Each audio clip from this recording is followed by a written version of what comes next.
Yoga is really about transformation of oneself to the best you can be. That's what we have to look for or find. Human beings think we have to go out and find happiness. Like I explained last week, it's nothing you have to go out and find. It's already in you. The light's in you. Now, Sri Patanjali tells us it's already there. What has happened, like with the experiment last week, you saw all this mind stuff. All the mind stuff has disturbed the vision of the truth. So it's just like all these layers. So in this study, what we are doing is we're actually going within. It's involution, not evolution. Evolution, we have seen with mankind, really hasn't brought about peace. Involution, we have seen with mankind throughout the ages, have brought about peace for those who went in this way. And that's a proven fact. Those who look for happiness outside have not found it. Those who look for it inside have found it. So we're going in with the practices. So you have to be very, very, when you start, you have to know why you're taking this course. And all of you in your essays, which is what I started to say, really seem to go very deep, and you want it for self-transformation or to become better human beings so you can serve others and make it a better world, basically. Because why? We're going to cover that today. Why? Why, when we serve others, are we, do we feel peace? We will cover all that today with Sri Patanjali. Sri Patanjali, remember, is a scientist. So all these sutras are spiritually scientific. He tells us all the time that you practice, you will achieve. But you will not achieve just by study alone. You will not achieve by study alone. You have to go internally. That's why in my course, I insist on you writing essays. It's not really part of the real Raja of the course. When I did it and people do it, they don't include essays. But for me, writing is a very, it's a way you have to look at yourself. You have to look at your feelings, and when you do more research later on, you have to ask questions, because you'll find so many different people saying the same things in so many different ways, and you get very confused. And within all that confusion and all that advice, you will come to something that is so truthful within yourself, something that doesn't ever change within any of us. Swami Chinmayananda described it like this. He said, do you remember when you were children and you'd go in a car on a drive and you see all those trees moving? Do you remember that? So I remember as a child, I used to think all the trees were moving. The moon was following me. I don't know if you felt it, but I felt the moon was following me. And of course, what never changes is the road is a road is a road is a road. Correct? What moves is the car. What never changes is the trees and the moon, where they are. I mean, obviously they move their positions when the earth moves. That's what happens. The earth moves on this axis, and that's why we have day and night, and we have months and seasons. But really all those things are just there. They don't move. And just like that, our spirit is just there. It doesn't move. That's why we call it the witness, or the higher self. It's there. It doesn't decide. It doesn't do anything. It just is. It's part of everything. Now what moves is this mind. Because you need your mind to work in the world. You need your mind. I mean, if you didn't have your mind, you wouldn't be able to work in the world. But we've got so convinced we are our minds. And the learning here is not only to learn it, but to know, I'm not this body, I'm not this mind, immortal self I am. Not this body, I'm not this mind, immortal self I am. I'm not this body, I'm not this mind, immortal self I am. Master Shivananda said, keep repeating, keep repeating, keep. You won't believe it at first. Your subconscious will not accept it. But constant repetition. And then one day you wake up and you say, I'm really not this body, I can watch the way my body is moving. I'm watching the way my mind is thinking. I'm watching the way my mind is thinking. And this is what I liked about all the essays. You were all watching the way your mind was thinking. You all wrote to me and said, this is the way my mind is thinking, and I want to find a way out of this way of thinking. I'm a little tired now. I want to make that transformation and that change. But there's nothing to change. And this is the fun part. There is only to remove all that you don't need. Surplus. That's what we do. Remove all the surplus. And this is what we're doing with this course. So let me ask you a question. Let's see what you remember from the last 2 weeks. Okay? First of all, what is integral yoga? Anyone? Anyone? What is integral yoga? What branches does it consist of? Jnana, Karma Yoga, Japa, Bhakti, Hatha, pardon? Karma said already. Okay, thank you. So, pardon? Raja Yoga, which is what we are really doing here. Raja includes all of it, all right? Yes. And what's another word for Raja Yoga? Ashtanga Yoga. Can you all say that? Ashtanga Yoga. Ashtanga actually means 8 limbs. I know nowadays there is a Hatha Yoga school that's called Ashtanga Yoga, but it's nothing to do with Hatha. It's really to do with the 8 limbs. That's what it means. That's another name, Sanskrit name for the 8 limbs of yoga. Can anybody tell me something about Sri Patanjali? He was, well, I said that, so what else can you tell me about it? Nobody knows actually. Correct? Whether Yeah. it was a group of people that worked under his name. Great, yeah. It's not that he gave those lessons and they were written, it's that people had taken him, it's not that he invented it, it's that he wrote what was already being taught. He put it in order. He put it in classified order. it and- Yes, he classified it and put it in order. Before his time, all this knowledge was passed from teacher to student throughout time. But they realized as man was becoming more attached to the world that they would not have the memory they used to have in those days and a direct connection with the universe as they used to have. You read even in the Bible and all the old books had direct connection with the universe or with God, and there were many people who communicated with this force. And still today this happens, and more it's happening.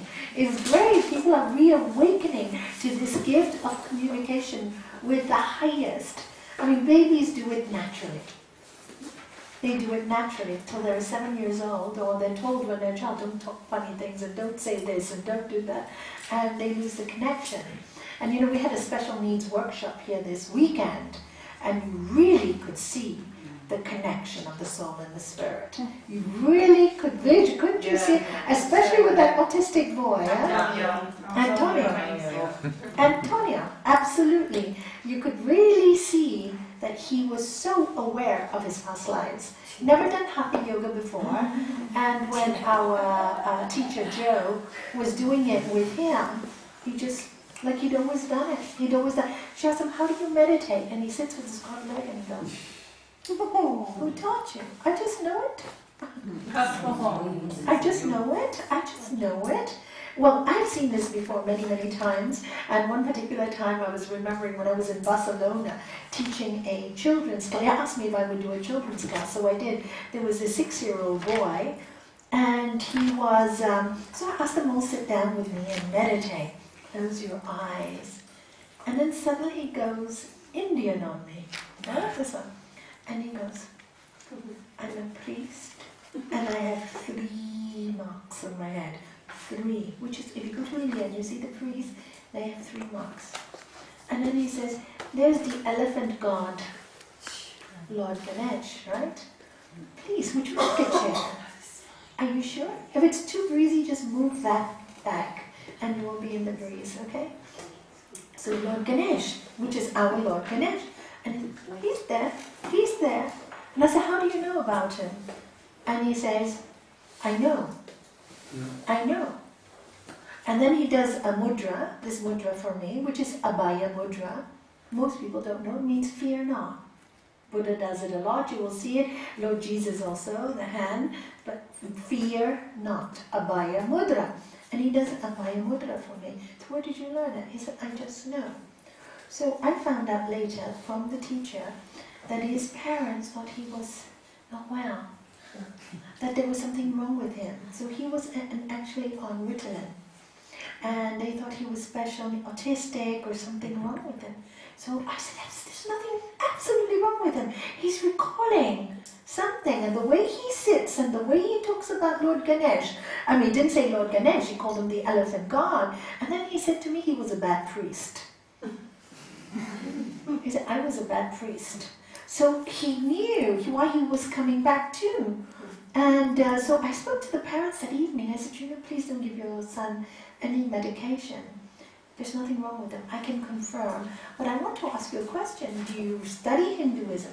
He says, no, I'm a confirmed Catholic. I never study Hinduism. I brought him to yoga because he was so agitated, and I thought he could calm down with yoga. So I have not taught him any of this. And I asked the yoga teacher, and she said he was new, only the first 2 weeks, and she doesn't tell them about Lord Ganesh. It was so early in their training. So could he have learned it in school? No, they don't cover Hinduism at 6 years old in school. So where did he learn it from? They said they thought he was talking rubbish when he talked. He apparently talked about a lot of gods, Hanuman, monkey god. He talked about Ganesh. And I go, must be a priest from a previous life. Exactly. So, it's very interesting. And you say, where do they get, you have to ask these questions, And then you see people with, when I was in the States and I was in university, we had a 6-year-old come and give us a concert. And people like Beethoven, Mozart, where did they get it from? Where did they get that knowledge from? We have to ask those questions. So it's deep inside remember the word? Not the mind. Where is it in? What's the word? No. What word? What did we study last week? Even Collective consciousness. What's the Sanskrit? Say it. Chitta. Do you remember I said there's no English word for chitta? That's why you need to learn the word chitta, because it's not superconscious, because that's connected to everything. It's his particular chitta, which is associated with his consciousness, right? His consciousness, his past memories. So that's why the word chitta is really important, because we don't have an English equivalent. So now you know that there are branches of yoga and why we practice yoga, to find the spirit within. And all of you, going back to the essays, are saying this, so it's great. I'm really pleased and very, very honored to be able to teach you this course, because it makes my job easy knowing where you are coming from. So because I'm not here to convince you of anything. I really am not. That's your job. You have to convince yourself. I did. When I studied this yoga, such as Sri Patanjali, I said, no, really, if you practice this 7, I have to, and I just tested it. I'm a bit of a rebel, so I have to test everything. I don't believe in blind faith. I think, it has to be based on some kind of knowledge, deeper knowledge. And this, as a child, I knew there was a God. But as an adult, I questioned if there was a God. And I come back to what I knew as a child, but this time with incredible knowledge and faith. I know, instead of I believe. Do you see there's a difference? I know, instead of I believe. What you call that God is irrelevant to me. For me, it's the Lord of love. So this is, you come back to where you were, maybe as a child, but now with that understanding that you don't have. I mean, nobody would be sitting in this room if you didn't have that as a child. There's this search, for many lifetimes. You just wouldn't be sitting in this room, because you think I'm mad, and you think I'm crazy. Oh, this is too much for me, and you'd be walking out. But the fact that you're sitting is, all of you know.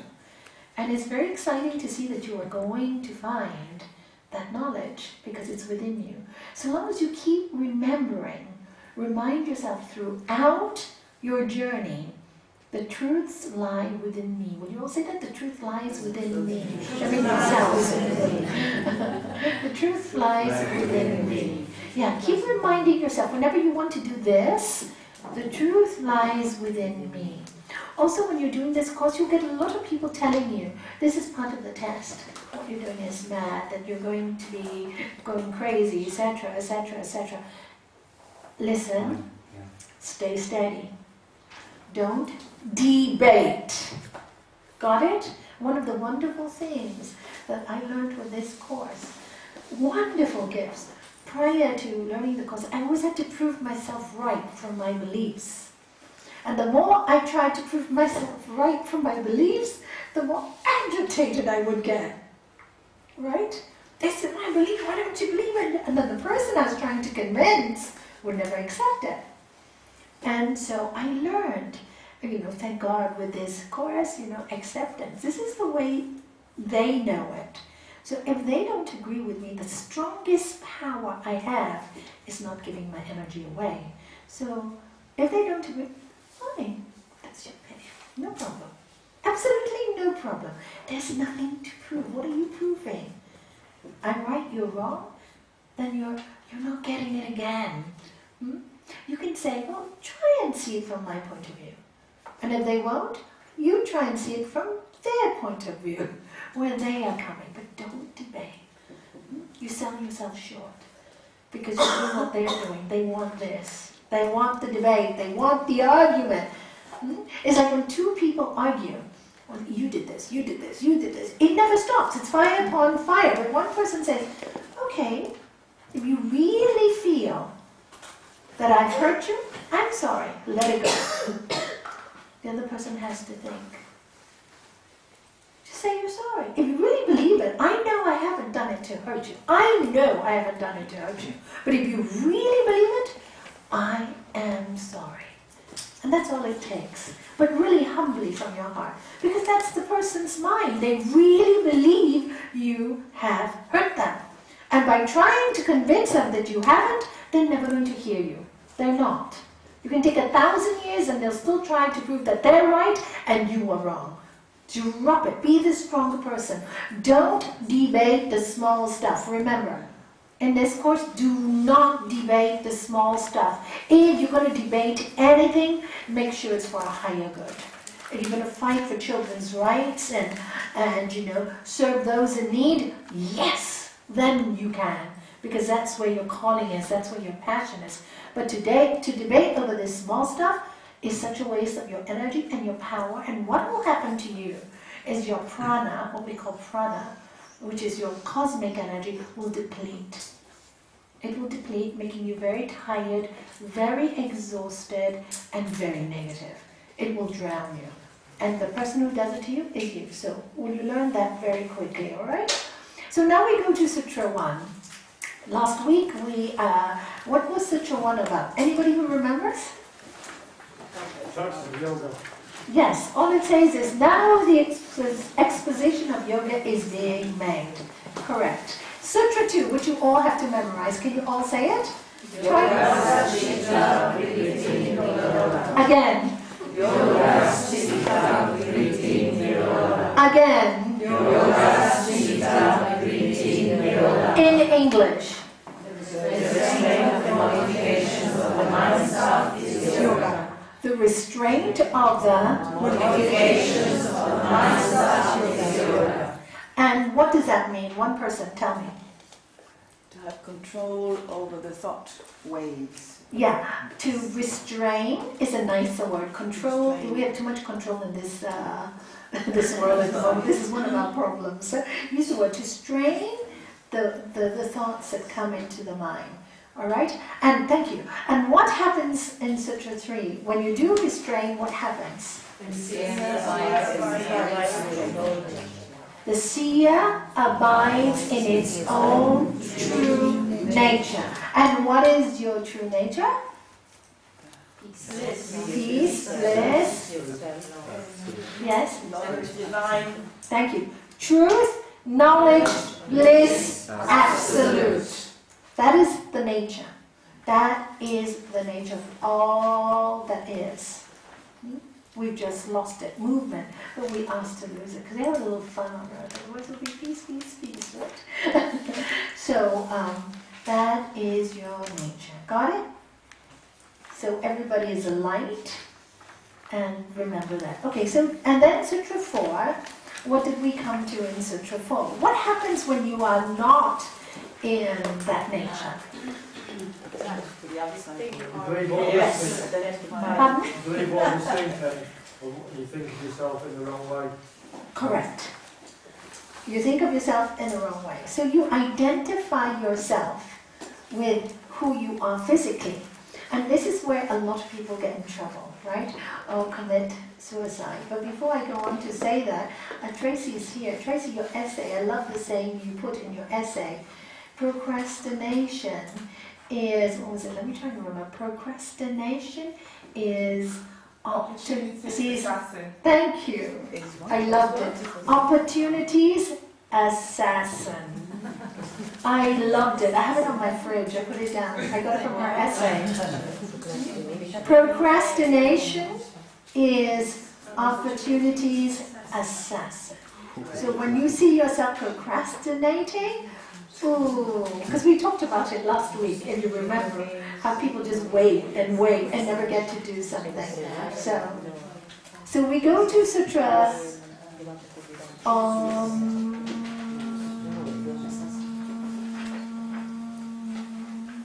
thank you, Sutra 4. Yeah. So you think that you are what? So I'll talk about suicides. A lot of people commit suicides when, like, the stock market, right? When the business goes bad or when the stock markets collapse, how many people commit suicide? What is the reason for that? Because they feel that they are their money. They feel their worth is only in their wealth. So now that they've lost what they've all their lives worked for, all these billions and millions, and suddenly it crashes, they feel they have no more worth. Because that's where their mind is. That's all they know. And now they say, there's nothing left for me. And that's why they commit suicide. On the other hand, I have met people who have a very deep spiritual belief or knowledge. And what I have seen is, even when they've crashed, my own brother, he lost millions, I think 3 times in his life. I don't know how he does that, but he does. And each time, he gets right up again. He gets right up again. Because he has that belief, it's a learning and something he's done. He's not attached to the money. He's very good when he runs his business. He shares it with everyone. He's very kind. He'll give all his friends a job who doesn't have a job. Anybody who's in trouble, he'll look after them. He's that kind of person. He'll take them out, and then the business will go down, and then he'll make it again because he has this faith, this knowledge that he's much more than the money. And he does a business because of creativity as well, because he loves to create. He's got this gift. It's really interesting to watch that when somebody goes so far down, how they bring themselves up so quickly. It takes an energy, a belief system, and no fear. Doesn't matter. I made a mistake, I won't do it again. Next time I'll do another one. And of course, if you make a lot of mistakes, what happens? You learn. Mm-hmm. They're stepping stones towards success. So never fear making a mistake. Never fear being wrong. Never fear that. That's another thing when you do in this course. If you're wrong, you're wrong, you're wrong. There's no big deal, right? Admit it. The sooner you admit it, the easier you get over it. You feel sick for 1 or 2 days, but then you get over it. Next time it'll be really easy to admit I was wrong.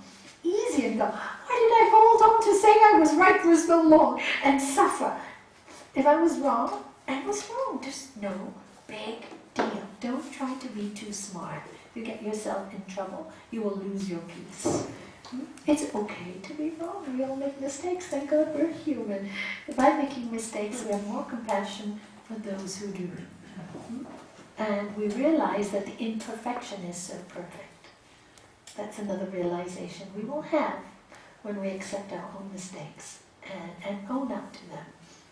So this is a problem when you think you are what people tell you you are.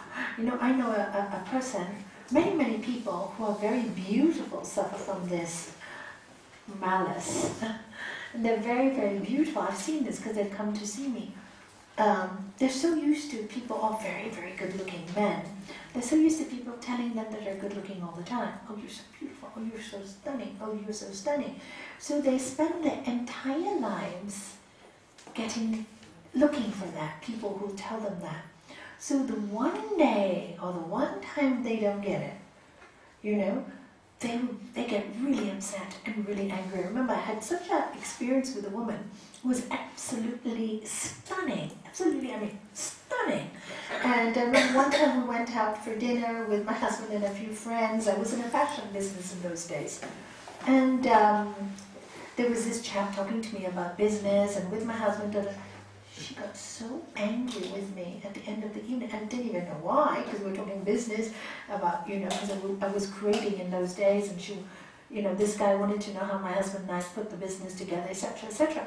And she would talk to my husband, she would not talk to me. So I asked her, did I do something to offend you? Because it was so obvious, the anger.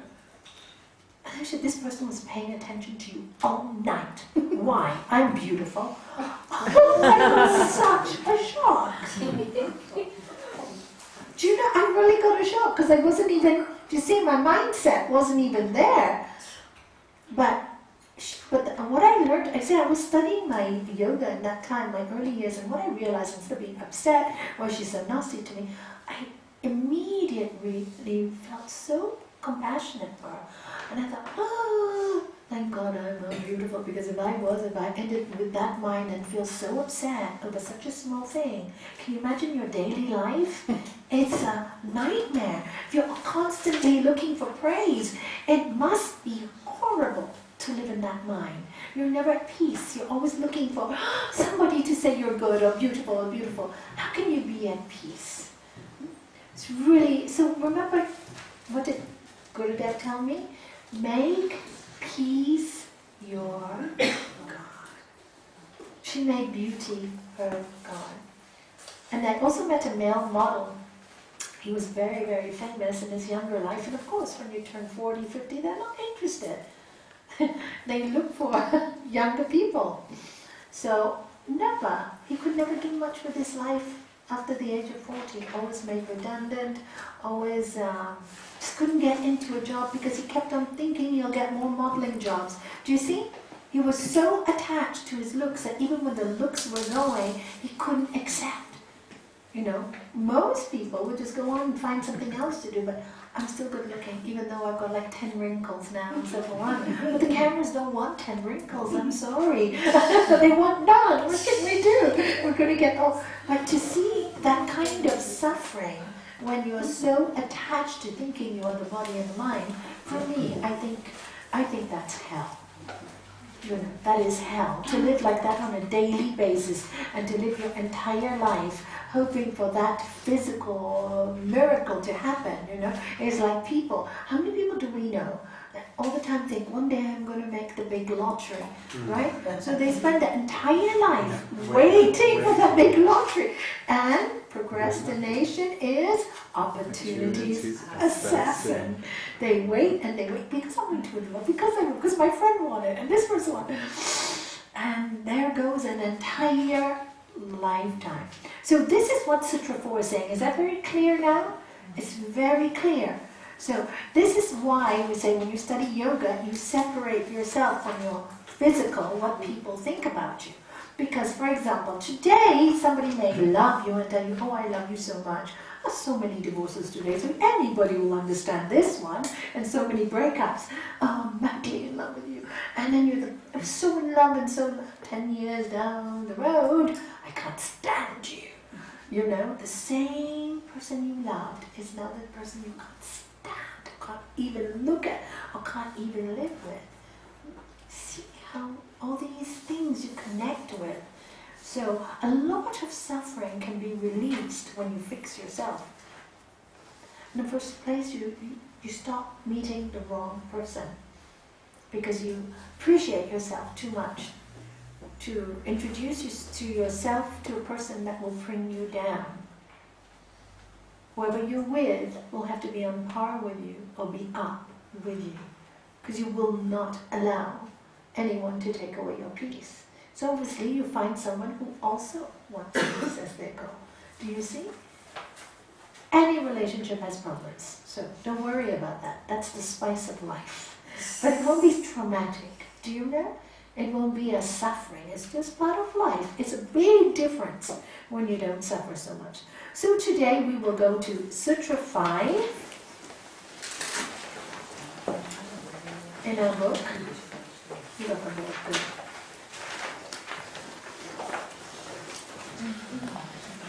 Now before we go to Sutra 5, can you please go to page 9?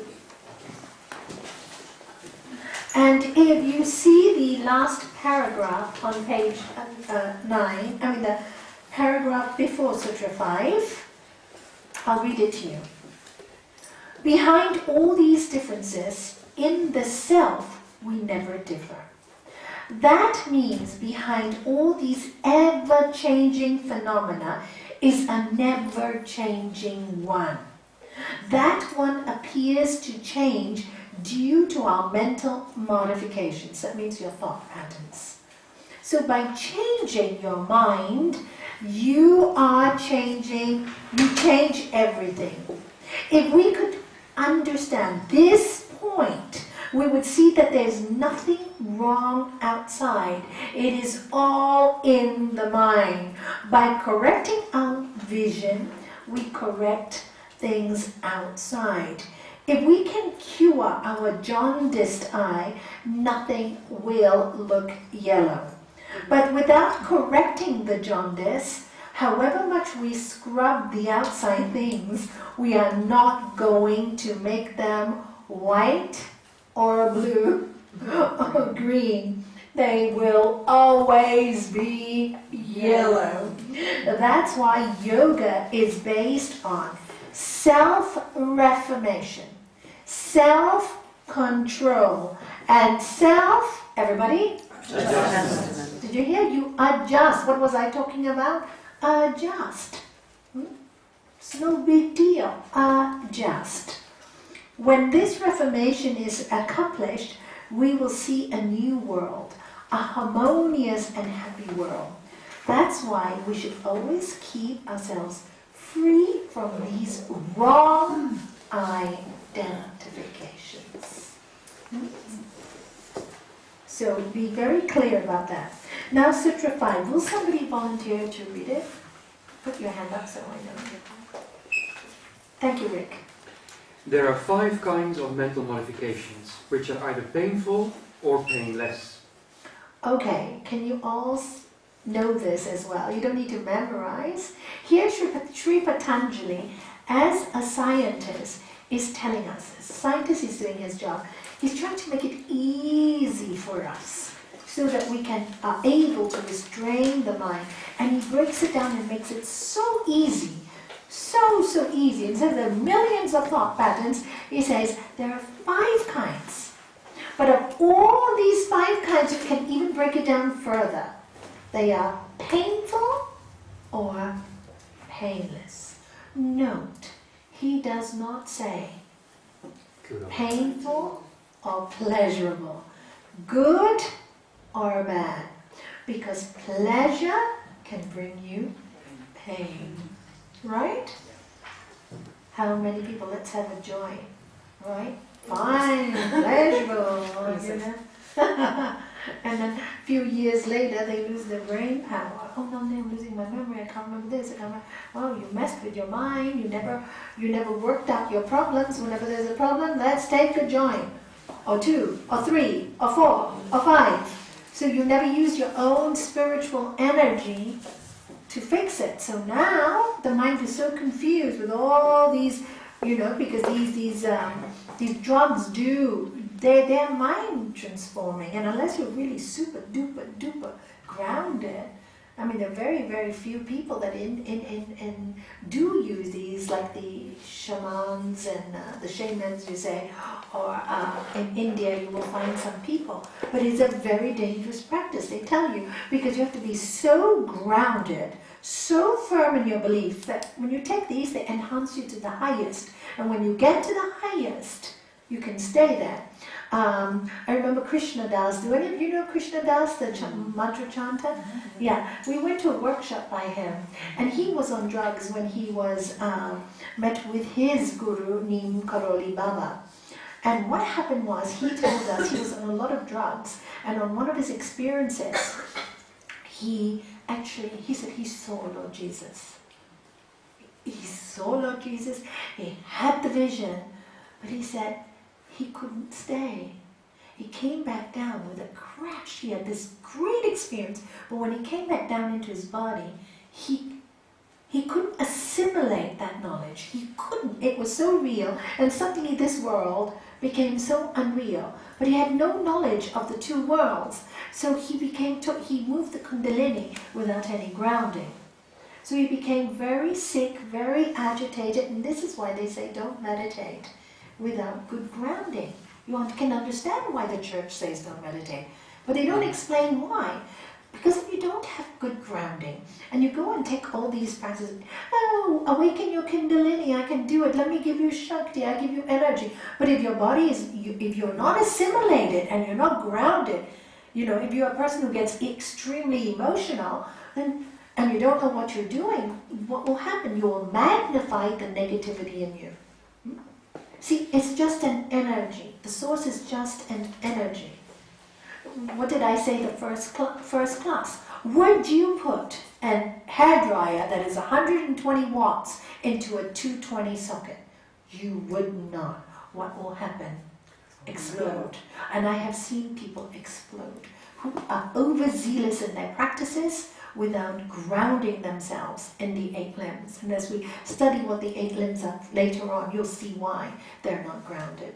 So really important, because you get very confused. Even, this is why, don't you think it's a blessing you don't have all these visions? Have you seen people who have the visions? I have seen many, many people who have visions without grounding. They can't live happily in this world. They're agitated, they're uncomfortable. I've had to ground so many people in my life.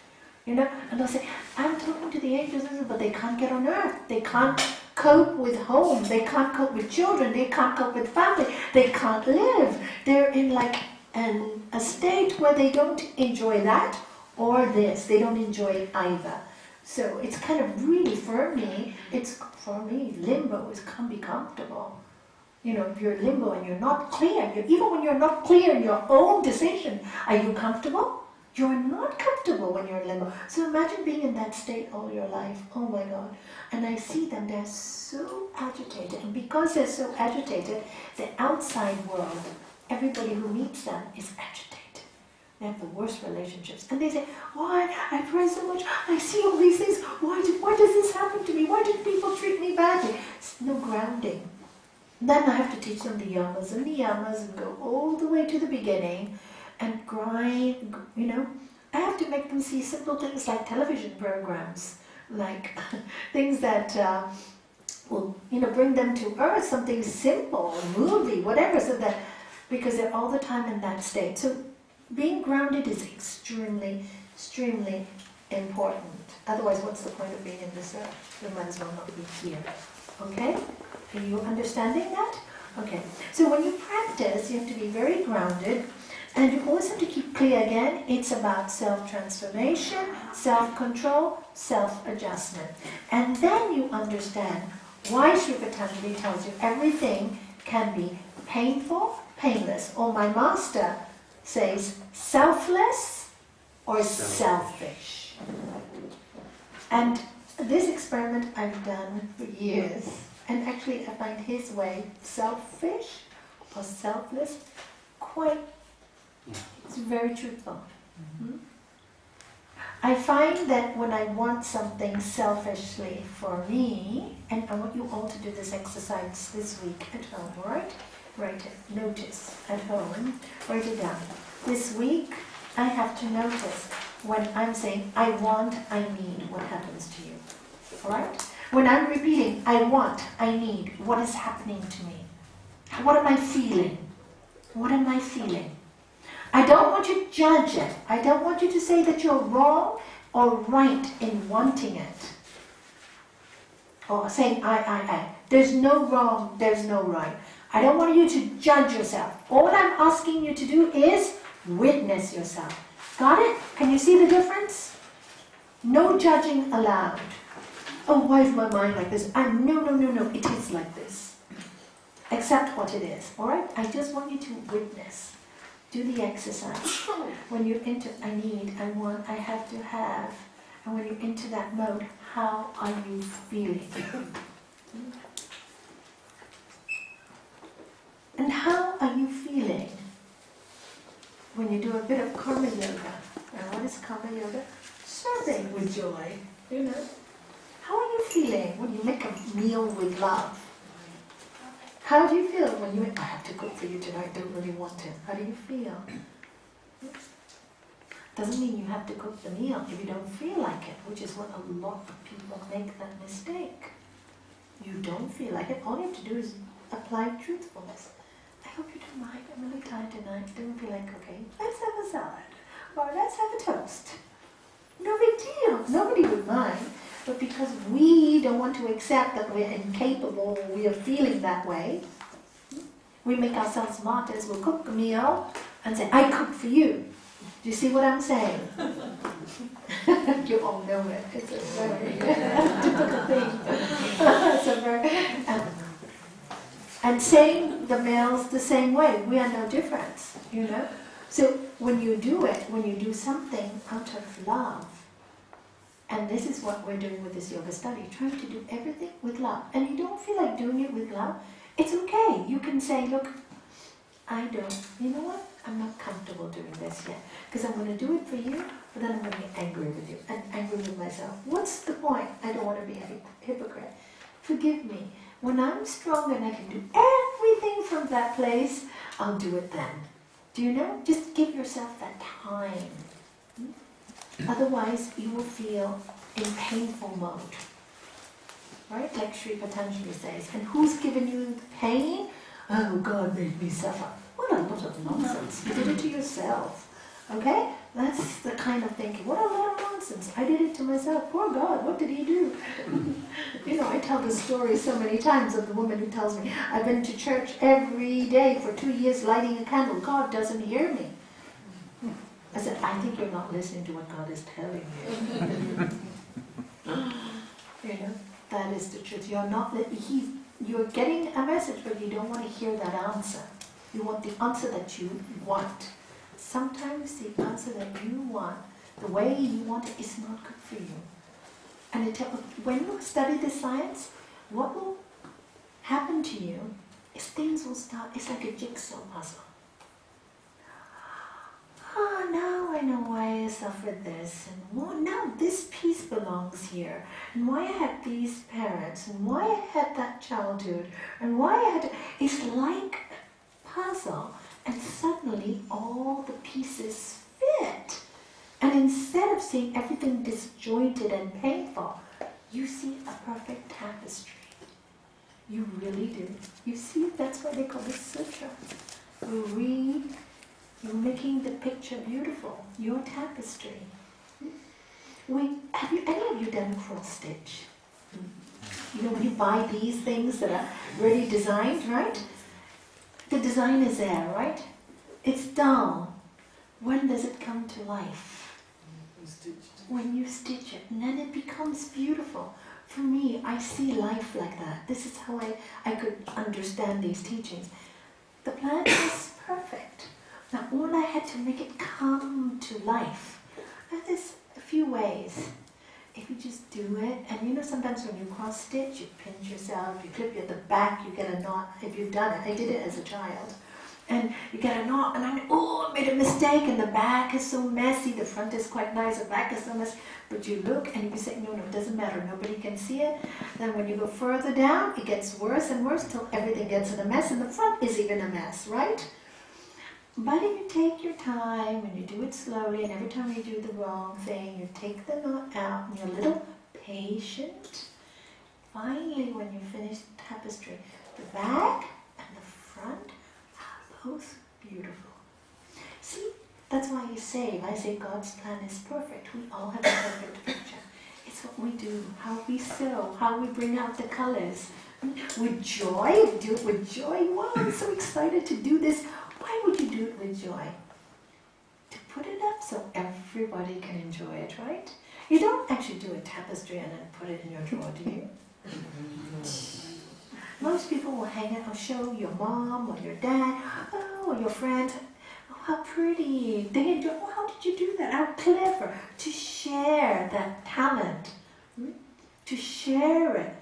I always say if you're having something delicious and you don't know how to share it, you're never happy. If you have a piece of cake and it's delicious and you eat it all by yourself, what happens? Selfishness. You just get bigger and bigger and bigger and more hoarding, and you won't share it, so you become more and more like this. It's mine. It doesn't make you happy. But if you have a piece of cake, it's delicious, I must share it with everybody. Look at the movement. Oh, you have some, you have some, you have some. We're all having it, it's all delicious. Feel that energy is so different when you share. Do you see selflessness? How easy it is to make yourself happy, and how easy it is when it's painful. No, it's mine.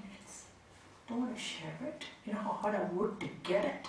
I should have shared it. Do you see the face? You're pained. Always hiding, always.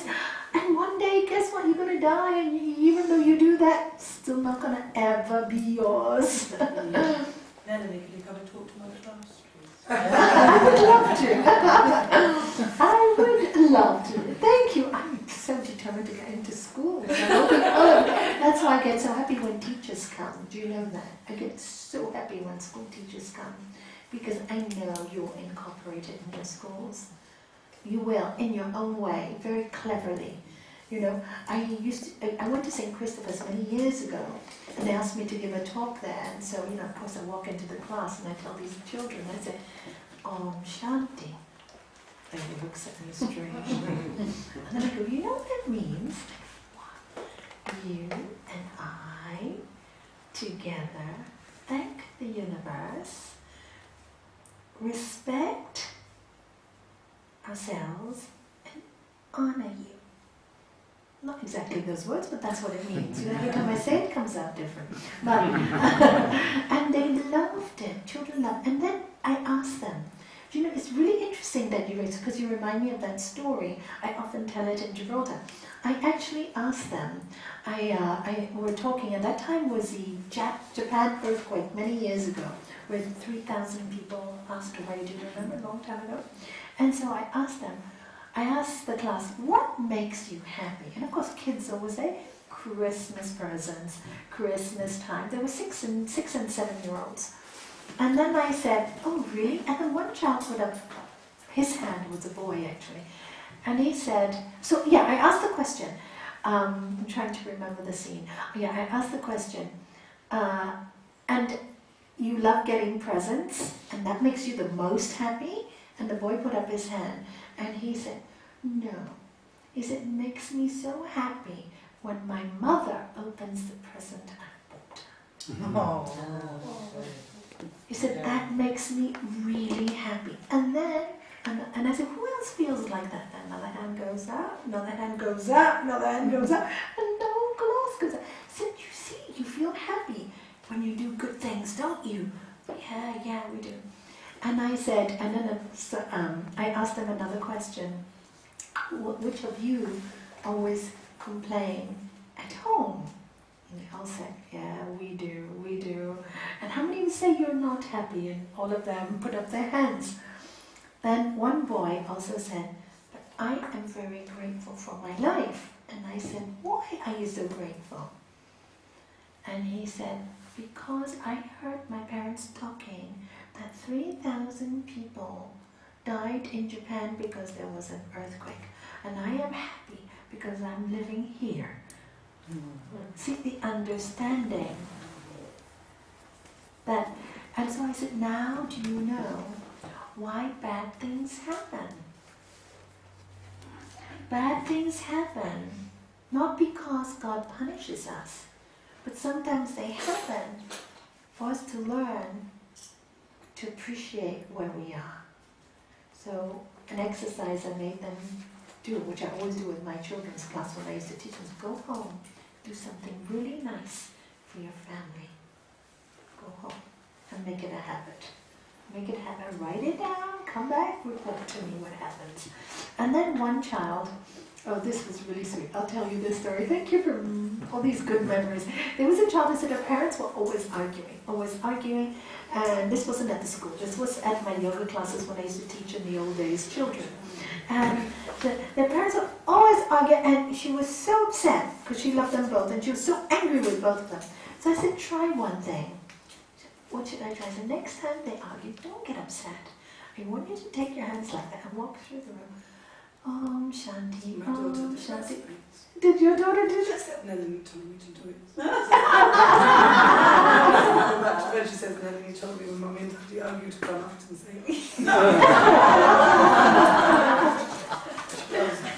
I love her too. Her daughter's really beautiful. So beautiful. And so she said it worked. So she told us all. So I said, what? She said, you know what? They couldn't argue anymore. They couldn't argue anymore. And that made her so happy that she could change the atmosphere of the home by applying not judgment, just applying peace. And this is the same thing here. It's so much easier when the action is selfless. The work becomes much easier. And it becomes even the easiest when you say you want to bring peace to a situation. It's not about, as Rick said so clearly, wrong or right. That took me a long time to understand. And this is why I hope you can go the shortcut. I took many years to understand that there was no wrong or right. Many, many years of questioning. And now it's so clear, there's no wrong or right. It's all about solutions. So if you can get that quick with these little stories, pleasure, painful, then you apply it to your life. What can I do to bring the most peace to the situation? The best outcome. Constantly remembering one person's nectar is another man's poison. And one man's poison or woman's poison is another one's nectar. Constantly remember that. Otherwise you will not understand which is painful, which is painless, what is selfish, what is selfless. You'll get confused. Don't think too much. Just think what gives you peace, how you feel. That's why this week I want you to observe how you feel when you're selfless and how you feel when you're selfish. You feel like crying, you're falling apart, the world is not working for you when you are selfish. And because as you think, it becomes. So if you're in selfish mode, guess what? Everything in that week will bring you pain and sorrow. Watch it. It's really very interesting. When you're poor me mode, oh, I'm having a bad day. You know what Master Shivananda used to say? He used to say, if you have a bad day, go to your room, lock yourself out. You have no right to disturb the world. I loved it. And you know what? I applied that teaching. Right after I heard it, I applied it. When I could see myself getting in a bad mood, because you don't achieve yoga overnight. You don't. It's hard. It takes time. So I remember, I'm getting into this, I'm getting into this, I'm going to blame my husband for everything, or my family, or everything, and why can't I do this? I have no freedom, I feel trapped. Bad place to be in. Go into my room, close the door. And my husband, what's wrong? No. I said, I'm really in a bad place, and I have no right to disturb your energy. I haven't got it right. And then because I have the knowledge, you don't go crazy. You understand why you're doing it. Because you understand, you do everything to help yourself. You do everything to get yourself out of that place. And sometimes for me, I think a long brisk walk is really good. Or we talked about it this morning at the Hatha class, cleaning. It's not you, but it works. Yeah, that's you. Yeah, it does. It does because it's so like no brain, you know. Just don't talk in this. Yeah, just don't talk. This is why. Have you ever seen Karate Kid with the movie? Yeah, wax on, wax off, wax. I goes, is this gonna teach me how to do good karate? And he goes, yeah, it's training the mind. Wax on, wax off. So I remember I used to have a huge collection of little crystals, and my kids used to give me because I used to love crystals. And all my friends, a huge collection. You know what a pain they are to clean? So I take a big bucket of soap and plain water, sit down, a nice soft cloth, put some soft music, and start doing one by one. By the time 3 hours passed, I was calm again. See, in those days, meditation took a lot longer. I was a novice, I was a baby, so I gave myself time. I knew I would get the result. Do you know? That's another thing you know. Don't doubt yourself.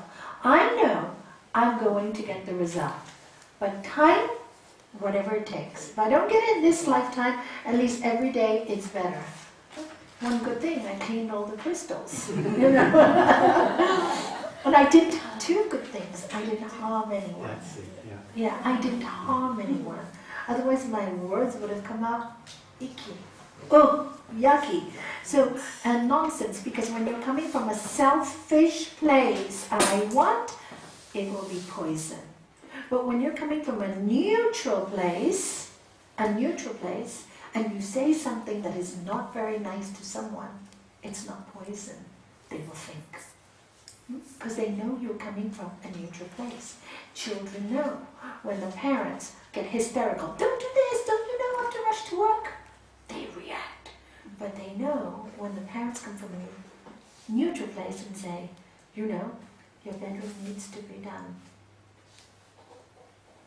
No emotion, they get scared. My grandchildren tell me, they look at my eyes and they know. My children did this every time I'm in trouble. I just had to say, room needs to be done. Thank you. No discussion. Mom, this needs to be done. That's all there is to it. No more. And if they didn't do it, ignore them. Totally ignore them. But Mom, I'm busy. Why are you angry with me? No, room needs to be done. I'm not angry with you. Room needs, do you see? Very neutral. Job needs to be done. Of course, you have to really sit with yourself in peace in order to do that. It's like the weekend workshop. What did Joe say to all of them? You cannot work with children unless you yourself are at peace and extremely grounded. And extremely grounded. So work with yourself. Constant working with oneself. So this is painful and painless, selfish or selfless. Sometimes we get angry, but not because we want to be angry with someone, but we want to teach somebody a lesson. And this is a technique my master used to say, keep anger in your pocket. When you need to use it, take it out. And once you've used it, put it back in. And the story he tells us, did I tell you this story? I'm not sure. I tell so many stories and where I tell what. He tells us this story that when he was on a train with his friend, they were both on this train ride, right? And they stop at the station, and in India, the trains are really jam-packed. And they pack them with luggage. I don't know if you've been to India, but you'll know those trains. Even today, they're like that, jam-packed with luggage. So his friend was going to go. They stopped at the station, and he said to Gurudev, Swamiji, I will go and get some breakfast for both of us, put my luggage here, and we'll save the seat, otherwise somebody will come. Yeah, you go. So suddenly another man comes. That seat is empty. He said, no. Swamiji says, no, the seat is my friend's thing. He's gone to get breakfast. But I'm so tired. Can you just move the luggage? I will go away, and I will leave as soon as your friend comes. Really? Yes, I just need to sit. So Gurudev takes the luggage down, and this stranger, sits there with his luggage on top of him. Anyway, his friend comes back, and He says, okay, my friend is back. You can give him back his chair. We're going to have breakfast. And he laughs, ha ha, I'm not giving you back the chair. Now that I've got it, I'm going to go the whole journey with this chair. Your friend can find another chair. And he thought because he was a Swami, he was a monk, he wouldn't know what to do. And so he said, that's when he took anger in his pocket. He said, what? You're not going to give me the chair? Do you see me? I'm strong. You're in trouble. And he got scared. Turned into his power. And if you see Gurudev, he actually looks like a lion in life, you know? And with that energy that he had, he got so scared and he gave back the chair right away. His friend sat down. 2 seconds later, he was talking to his friend, eating breakfast. The guy was looking at him. He says, I thought you were angry. No. I just have anger in my pocket to use it when people do things like you do. And that's, you see, sometimes you have to use anger for the right reasons. There is also another story that I'd like to tell you because it's really important to understand. You have to be so clear, and time will make it clear to you. Because many times in your life you will not know painless, painful, selfish, selfless. But over time, with these stories, you'll kind of get a picture in your head and you'll realize. Because I didn't, and when I finish the story, you'll know, I'll tell you. There was this village where children used to play. This monk walked past and he saw all these children sitting in the corner really sad. And he goes, what's wrong with you children? Why aren't you playing in the park? And he goes, oh, I can't play in the park. There's a poisonous snake there, and every time we play there, the snake comes and he attacks us. He's already killed one child, and we have nowhere to play. We only have this park. So Swami says, don't worry, I speak snake language. I'll go and talk to the snake. There he goes, the Swami goes to the snake. And he tells the snake, he says, snake, what have you done? Don't you want to get a better body the next life? Why are you killing people and hurting these children? They just want to play in the park. He goes, oh yes, Swamiji, I want to get a better body next life. Tell me what I must do. He said, don't hurt those children and keep repeating this mantra, and I'll come back in a year and check on you. So he goes away. 1 year later, the Swami comes back, kids are playing in the garden, having fun. Oh, good snake, listen to me. And he goes, where's the snake? Kids giggling. Oh, we're so scared of us now, we keep hitting him. What? You hit the snake? So he goes and looks for the snake, and the snake is hidden. And he goes, Swamiji, I've been such a good snake. 1 year, I haven't, look, I'm so thin. I haven't eaten, because every time I go out, these children hit me, but I didn't hurt any child. And he goes, you foolish snake. I told you not to hurt them. I didn't tell you not to hiss. Whoa. Hissed. By hissing, he would have frightened them. They would not have thrown stones at him. He had to protect himself also, you see?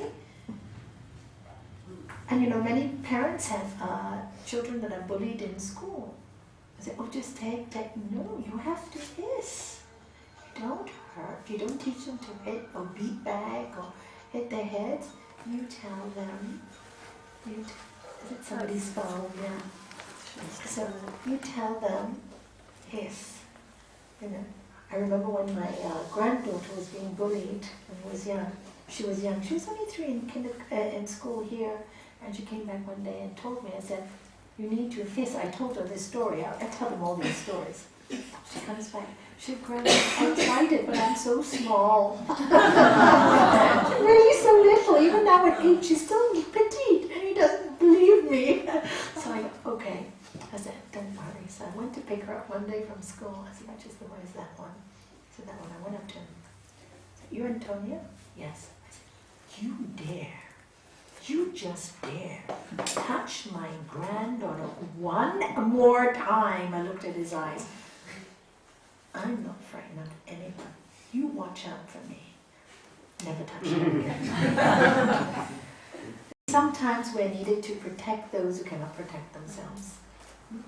So he never touched her again. I didn't have to say anything, to look in his eyes, he got frightened.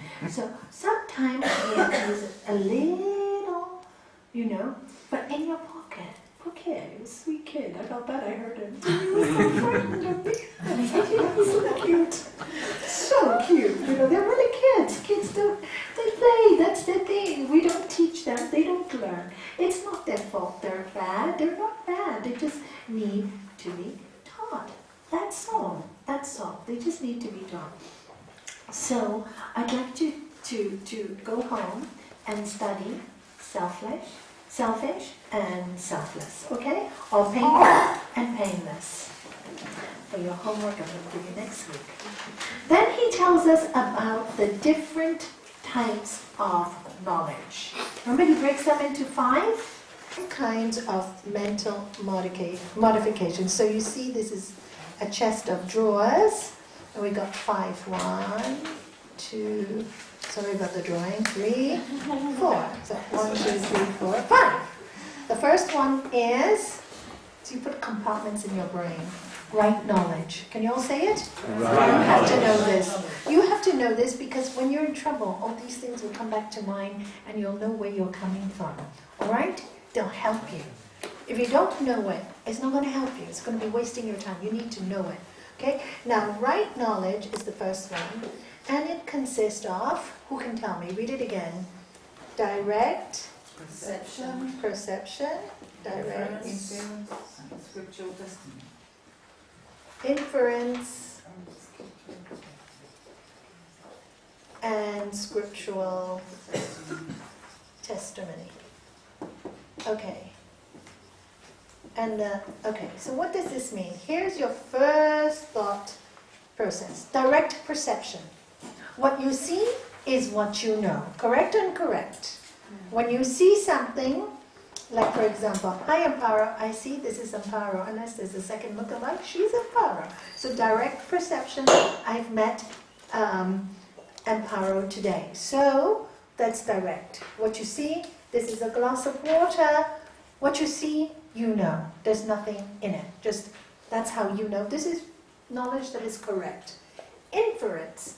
Now, many times we can infer things even though we don't see them. For example, where there is smoke, you know. Where there is a big tummy in a woman, you know. She's had a big Correct, yeah?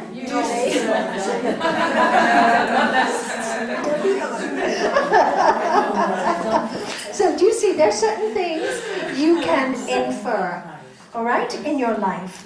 That's called inference, right? Also correct, because it's just, you know, just the way it is.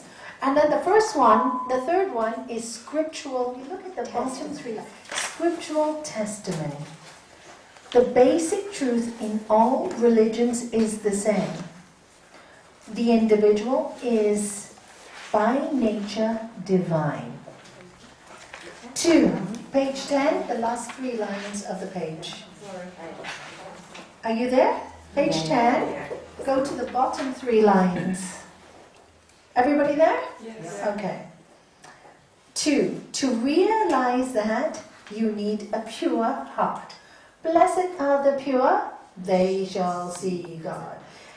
Yogas chitta vritti narodaha tada drastuva swarupe vastanam. The restraints of the modification of the mind stuff is yoga. Then the seer abides in its own true self. Yes. Same. So when the mind is pure, then you can see the self. To get a pure heart, lead a dedicated life. All scriptural testimonies tell you to love, to serve, to give, to have compassion. And that's how you can test it. Alright? So those are the 3 things that Sri Patanjali says considers as right knowledge. You can always back it up, all right, with certain truths.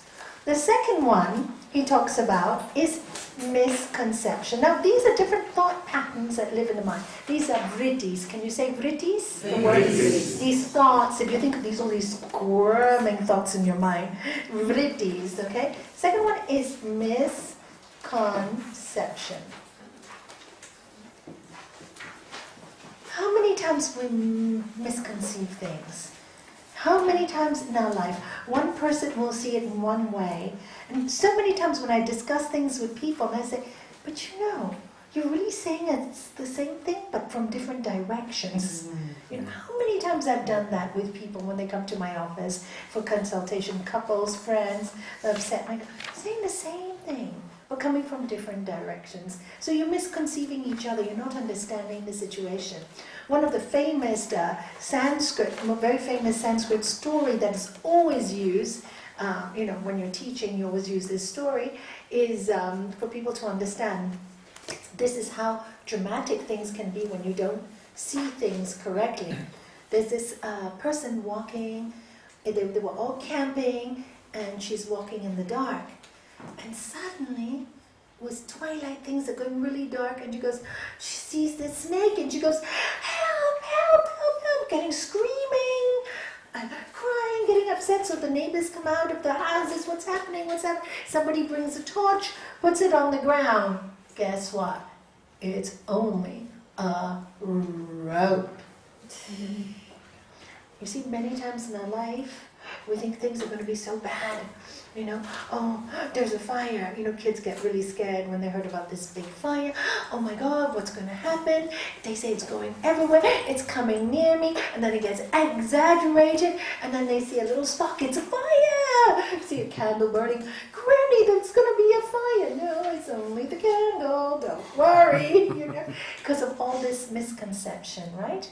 So that is what causes a lot of us thinking without any grounding, causes a lot of problems in our life and that brings a lot of pain when you misconceive situations.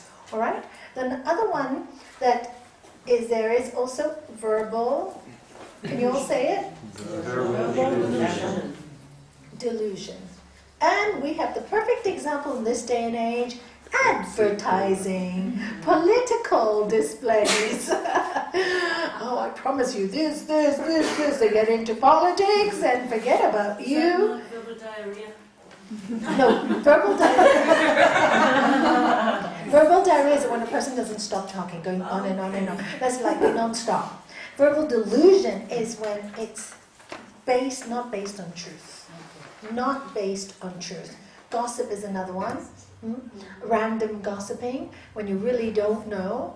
So if you really want to know the truth and you're really upset by what you heard that somebody had said about you, please do not take it from that person. If it's really upset you, go to the person who has said it and go directly. Is this how you feel about me? I heard from this one. Much better, much cleaner, stops a lot of nonsense, stops a lot of pain, and stops a lot of verbal delusion.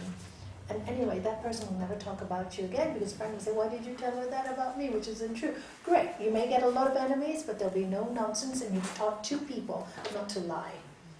At the end of the day, you've taught two people not to lie. And we never have courage to go to the person themselves. We would prefer to have the verbal delusion, do the wrong thing. And this is what's lacking in the spiritual path I have seen with people, is courage. I find this so lacking in this world today. It really makes me very sad. People don't have the courage. I remember some of my students love Sri Swami Satchidananda by their own right. And once I went to a car of a person who's, I love Gurudev, he's great, he's wonderful. And he had in his car the picture there. And one day I said, I thought you said you'd never take out the picture from your car. What happened? And then he goes, well, today I had a friend come in and I didn't want him to make fun of me. And I said, you say you're just, shame on you. You have no courage. See, no courage for your... And how was he feeling? I said, look at yourself. You're so ashamed with yourself. Do you think that's good? Is this a happy thought? It's a painful thought for you. So better to be brave and say, yeah, and the person says, you're a weirdo. Fine, I am a weirdo. Do you know? At least you live... No hypocrisy. You can live with yourself. You know who you are. And then to tell everybody how much in the circles, how much you enjoy Gurudev, what he did into your life, and then to hide his picture on the back. I told him straight, shame on you. I said, really shame on you. This you see, verbal delusion, all these things. So now when people tell me things, I say, this is one in, out the other. If they don't walk their talk, they're not interested. Easy to talk. We can all talk, right? But walk your talk, and all of you are going to walk your talk. Can you imagine everybody walking their talk out there? What difference you can make? I want to be like you, they'll say to me. Oh, as soon as, oh, even Nalanie, there's such a great class with this teacher. I want to be like her. Yes, she's walking her talk. Oh, he's such a great teacher. I want to be like him. And this is really quite nice. And verbal delusion gets you in a lot of painful circumstances. The next one he talks about is? Sleep.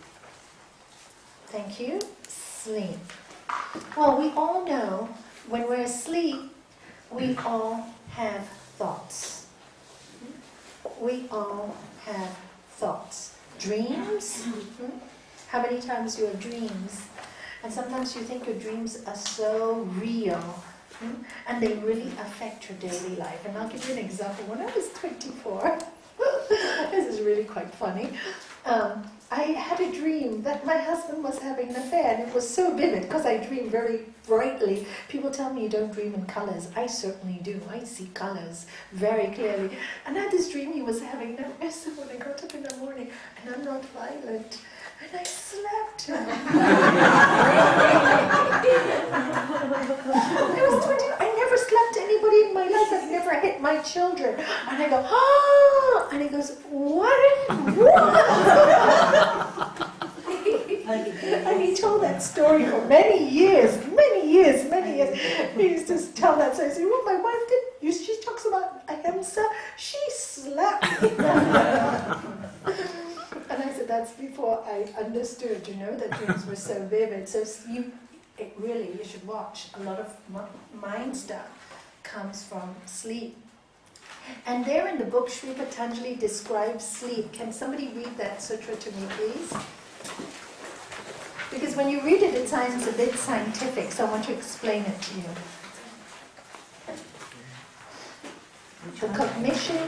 The cognition of nothingness, that one.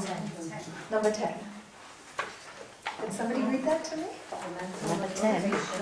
That mental Number 10. modification. Say, thank you. You got it? Oh no, in your book. Oh. In your book. In your sutra book. Sutra 10. Yeah.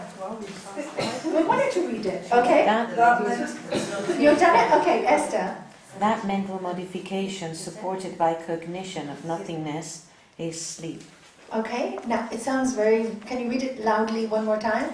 That mental modification supported by cognition of nothingness is sleep. Okay, that sounds really wordy and you can't understand. It also just saying that, even when you think you don't have thoughts in your mind, and you get up in the morning and you said, oh, I slept really well. You don't have any dreams or anything. You just know you slept really well. And Sri Patanjali says the fact that you got up in the morning knowing that you didn't, that you slept really well means while you were sleeping, you had even that one thought. While you were sleeping, that I am sleeping well. See? So even though you think it's nothingness, there is something. There is the fourth state that yogis talk about, which is turiya. And turiya is being awake in sleep. That is real meditation. We won't go into that till we get to that sutra. Okay? Awake while you're sleeping. So, anyway, sleep is another mind thoughts, vrittis also. And finally, everybody knows this one. Can somebody read the next sutra, please? When a mental modification of an object previously experienced and not forgotten comes back to consciousness, that is memory. Okay, memory. Oh my God, how many of us are tortured by our memories?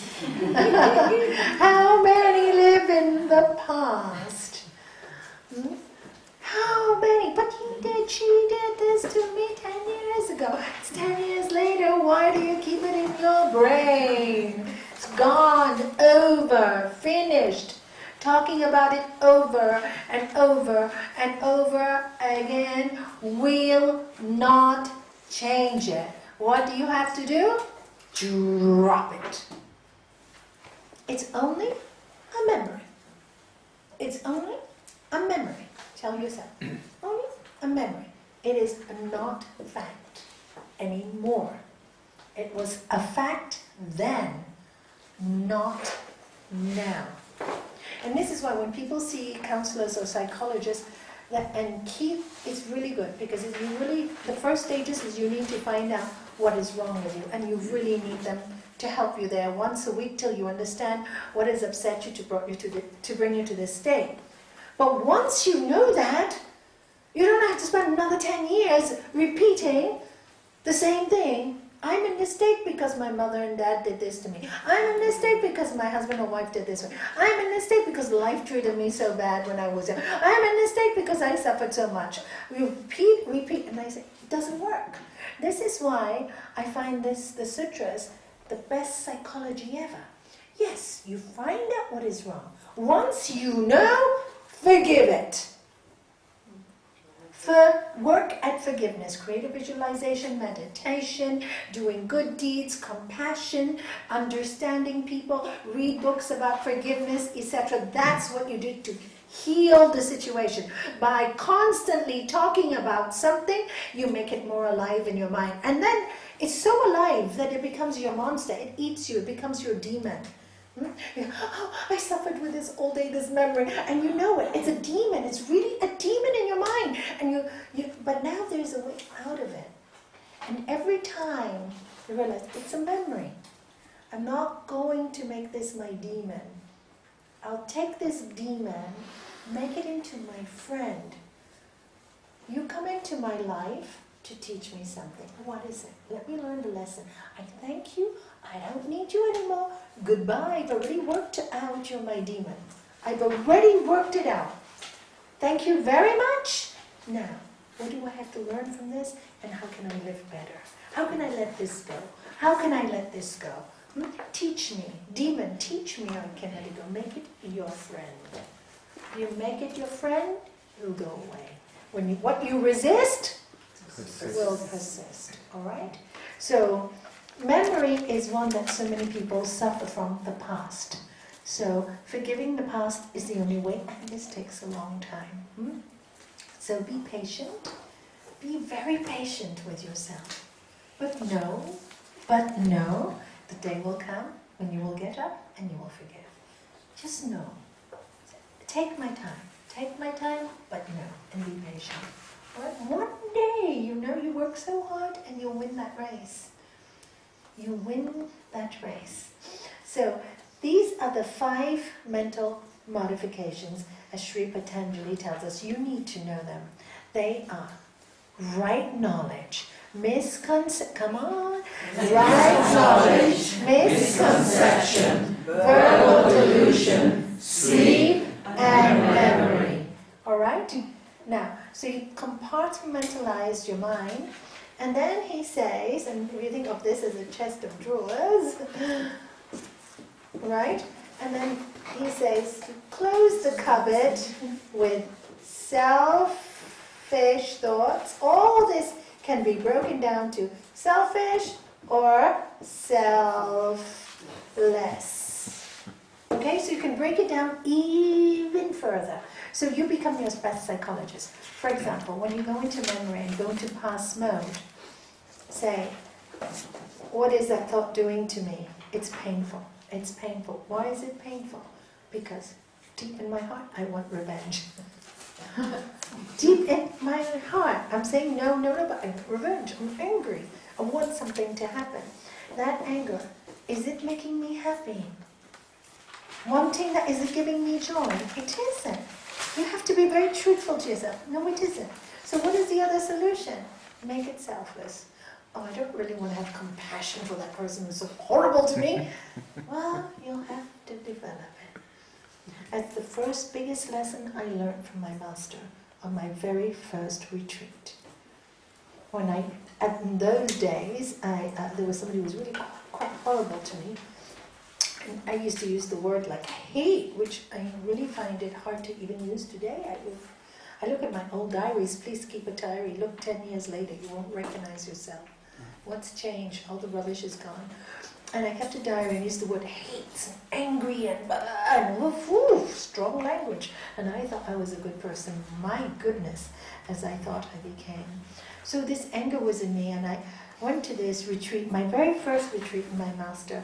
And I went to him and I said to him, Gurudev, you know, this person has done this to me, complaining, poor me syndrome. And he looked at me and he said, you know, Nalanie, you need to just bless this person and forgive them. And I go, but Gurudev, you don't understand. But Nalanie, do you want peace? Yes, but they've done this to me.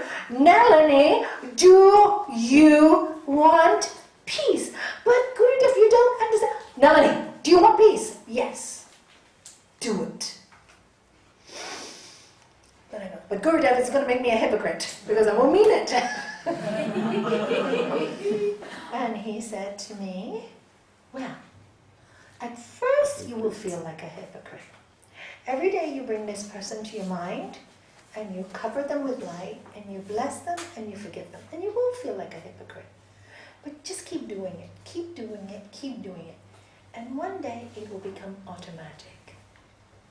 And you see what happens. So I'm a good student because I really wanted my peace. So the very next day I did the practice. Every day. And really the first 2 weeks I really didn't want to wish this person well. I really did. Blessing, wishing good things for it. But after 2 weeks I got used to it. And I did it for like 15, 20 years. But what shocked me most was 6 months later I saw this person. I was very lucky that the person wasn't in my energy field for 6 months. And when I was about to see this person, I was thinking, oh, the memory was still in my mind, how I used to feel when I saw that person, shaky, uncomfortable, throwing up, all those horrible things. That memory was still in my mind. And I thought, oh no, this hasn't worked. I may have done it for 6 months, but it hasn't worked because I'm thinking all these thoughts. But I was shocked that when I did see the person, I saw something totally different. I saw that person, oh my God, that person is so miserable. Sees nothing good in life. And suddenly a wave of compassion came through me. I felt so sorry for the person. I really did. And that compassion became, from selfish, it became selfless. Who got free? I got free. Because I had compassion. But now with the compassion, I also had the knowledge. The knowledge was, I cannot change this person. This person will still bite. This person will still bite. Although I have forgiven, this person will still bite. Because that's their nature. They didn't do the practice that I did, right? So I shouldn't expect them to change. And I told myself, I have to stay so steady when that person bites, or I leave the room. Until I got strong. And so that's exactly what happened. I stayed so steady, so when the person was biting and the old feelings kept coming up, I told myself, it's a memory. And it'll make you sick, and it'll make you unhappy, and it'll take away your peace. Do you really want it? And there are days when you're weaker, when you're not so strong, walk away. I said, can't do it. I told the person, I can't do this. Bye. I walk out of the room. Can't do it. Sorry. Don't want to argue. Don't want to fight. Goodbye. Can't do it. I'm not strong. That person grew to love me very much and trusted me totally in the years that followed after. So, you can see how you can change the world when they can see you making such an effort to peace. You're making such an effort. I really tried so hard. And I got the results, which left me free from that awful memory that used to take place in my mind and spoil my day and spoil my now. And I say, nobody has the right to take away your now and your day. Nobody. We allow it. We allow it. It's not that they do it, we allow it. So I don't want to allow those things anymore. I don't allow them. When they come, and if it's really bothering me, I say it out loud so I can hear myself. Don't like what I'm saying. In 2 minutes I can hear myself. And I can say, sorry, I don't like what I'm saying, but I'm just in one of those moods. I'm human. I don't judge myself. I allow it, let it finish, let it be over, and finish. But I'm really apologizing to myself most of the time. And talking to myself, to correct myself. Because I think that the best teacher is within me. So, are you getting this? Have you understood? Now, so Sri Patanjali makes it really easy for us, doesn't he? Selfish, selfless. Painful, painless. This is bringing me pain. Mark it down. What are my thoughts? And then you learn. So I learned that this person was in my thoughts 90% of the time. I always say one thing to most of my students. There are two people. There are people in your life that will always, or things that in your life that will always occupy your mind. When you hate someone or dislike them so much, you are always thinking of them. When you love them so much, you are always thinking of them. Love and hate are very closely linked. And we have a Hindu story that actually shows that there was this man, and I'll tell you the story next time because it's a long story, who hated God so much, and all the time he was thinking about God. In the end, he got the vision of God. The moment he was being killed, he got the vision of God. Because all the time, by hating God, the only thought was in his mind was God. And at the moment of that, realization. So, interesting. So you see, it's not about good or bad. It's where your mind is at. So, we never know. We can have no place to judge. Is that clear? Yeah. Okay, so that is your homework. To go through all these sutras, study them, know the 5 you don't have to know all the sutras, you just have to know the 5 mental modifications: painful, painless, selfish, selfless, alright? And then on Saturday, now I'm going to talk a little bit about Saturday, and also if you read the first 10 pages of your book, now you're taking this course because you want to bring inspiration to your life as well, do you? You want to inspire yourself? So, the way to inspire yourself is to inspire others. You have to practice inspiring others, and then you inspire yourself. This Saturday, you all have your talks to give. The talks will not be longer than 5 minutes each, so it's really piece of cake, 5 minutes, alright? I would like that you speak about what you do really understand. The first 2 times, you can bring a little cardboard, if you get nervous, to just have bullet point notes. None of you can read straight off what you've written, alright? I'm sorry, I'm a very strict teacher. Okay, I want you to start having the confidence in what you do know. What you don't understand and don't know, don't even speak about. If you think you can get the gist of it, say in your talk, this is what I understand it to be. You convinced of it? Be very convinced. So your talk is going to take 5 minutes. It should inspire, like I said. I'd like you to use your own examples because that makes it personal. And if you can't, you can use any story that you know to relate a point. Because that makes people listen and makes it personal.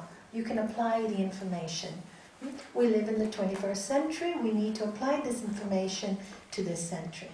So people, if they read Yoga Chitta Vritti Nirodha, they don't know the restraint of the modification of the mind stuff is yoga. They don't understand. I could read this book and you wouldn't come out with any knowledge. Now what you have to do is, how do you apply it in your life? How did you change yourself? Or what personal experience that you can give me? Because the 2 talks that you will be speaking, and you're allowed to choose which one you want, is, the first one is, explain yogas, chitta, vritti, nirodha. So explain Sutra 2 and 3.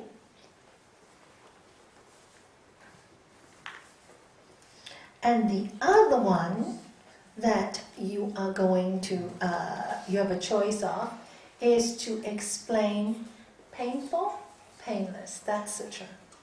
What does it mean? Give me an example. Give me examples. So you can decide which of, oh no, we're not going to let them decide. Kim is going to send you an email. That's okay, I'm used to you changing. Up to you now. Yeah, Kim is going to send you an email, yes, and decide for you. So there's no British in your mind. And whatever you get means that's what you're supposed to talk about. That's much simpler, all right? So will you send them an email? Yeah, do it any way you want, and 50% one and 50% the other. So she'll send you an email. So like I said, your talk is 5 minutes, yes. I did want to remind you. Remember, you asked Oh, me to yes, remind yes. Oh, just to let you know that Maria gives a yoga class here on Thursday morning. I told her to remind me because nobody knows that she does at 9 o'clock. So, It's fine. 9 o'clock in the morning. She gives an early morning class at 9. So if anybody wants to please come to her class, because nobody knows about her 9 o'clock class. Thank you. It is on the schedule though, anyway. It's on Yeah, schedule. but not everybody looks at the Oh, schedule. okay. Yeah. So, what was I saying? Yeah. Okay, 5 minutes. Now what I want you to do is when you come in, you sit with your back straight. You can sit on a chair or sit on the floor. It's up to you. When you come in, I want you to introduce, when you speak, I want you to introduce yourself and act as if we're all your students. I don't know anything. All right? That's how I want you to start your talk. I don't know anything. And I'll keep my mind like I don't know anything. And you're coming in this room and you're trying to give me some information that is going to inspire me. You're going to inspire everybody in the room that they want to find themselves. Like a personal experience? Anything. You can use personal, you can use friends, you can use anything, you can use stories. But always backing up 1 to 2. Always backing up the point that you're, the talk that you are doing. Always referring to the talk you're doing. Today I'm going to speak, about Sri Patanjali's Sutra 5, when he talks about all these thoughts can be divided into 2, painless or painful. Today I'm going to speak about this, and then you start the talk. We're going to start training you to speak. The reason for making you speak is 1, you really develop the knowledge. 2, it is a fearful thing to do. And if you can conquer this fear, you can conquer most of your fears. And like I said, it's not about wrong or right. I will tell you what are your good points, and I will tell you what are your bad points. Do not take them personally. If I tell you your bad points, many people cry. So many people cry. I'm so upset. And you can cry, it's okay. Because what I'm trying to do is bring the diamond out. And the ego doesn't like it when I'm not good enough, when people are not feel they're not good enough. But you should like it that you're not good enough, because you know what? I'm not good enough this time, and next time I'll be better. And then you also conquer the biggest thing is conquering fears. And by doing that, you actually conquer great fear. I remember how I felt when I did my first talk, and I was a public speaker, so I was used to it. But doing it in that kind of situation, I died. I didn't sleep the whole night. But you know what? I was so glad I did that, because it removed a lot of fears about being truthful to people. You know how many times you want to say something, even children, they tell me, I want to tell my teacher, but I don't want to talk to her. How can I tell my teacher? It gives you the courage to tell people lots of things in your life that you wouldn't normally. So conquer that fear. Don't make excuses. Don't say you can't. If you stutter and make a mistake, there's no big deal. We have a whole 8 months to work on it. You don't have to speak in public. This is a personal exercise for you to have confidence in yourself. You don't ever have to speak in public if you don't want to once this course is over. You don't. But I want you to do it as a form of facing a fear. All right? You will benefit more from these talks than you might even from the whole teacher training. I found that most of my teacher trainings, the talks is what made people move forward a lot. and face themselves, face their fears, face their insight. What do they know? What have they really lived? What have they really experienced? We had some that are very arrogant, I know it all, and they smash down. There are others who are too meek and mild, and have to be pushed down. So don't worry about it. This is all about finding your own space and your own balance and knowing what you're capable of doing. Alright? So you come up, back straight, sit on a chair or sit there, smile, be welcoming. You can start with Om Shanti, and if you don't want to do that, good morning, always greet, always greet. Good morning, good afternoon. Get into the habit of greeting. It's a very nice thing. Namaste, whatever you want, Hari Om, whatever you want. But greeting is a very nice way to start. You melt people. Already when you greet people, they feel so happy. Hi! And I went to the Buddha the other week and Mary saw me and said, hi Nalanie, it makes you so happy, you feel so welcome. You walk into a restaurant and see this smiling face. Do you know, it makes your heart already, just the welcoming makes you feel good. Do you know what I'm saying? So if you get used to doing it here all the time, then you start to bring it outside and you become welcoming everywhere you go. Alright? And that opens many doors for you, many pathways to peace, as my master would say. Any questions? Anything you'd like? Yes? I just had a question from earlier when you were talking about people that you to bring back for grounding, people that have gone off on drugs or whatever. Yes. Do you think that where they have gone to has been so much better that they don't want to return? Yes, correct. Yeah. They don't want to return. Yeah. But they have to return because they won't make use of this lifetime that they came to learn certain lessons. Okay. See, if it made them happy and peaceful, then there's no problem. They don't have to return. Yeah. They don't have to return. But many of the ones that I had met are not happy and peaceful. They're always wanting to go, not face life, and they have no peace. They're happy and peaceful, they don't have to return. No, there's no need for it. They've achieved their goal, they're peaceful.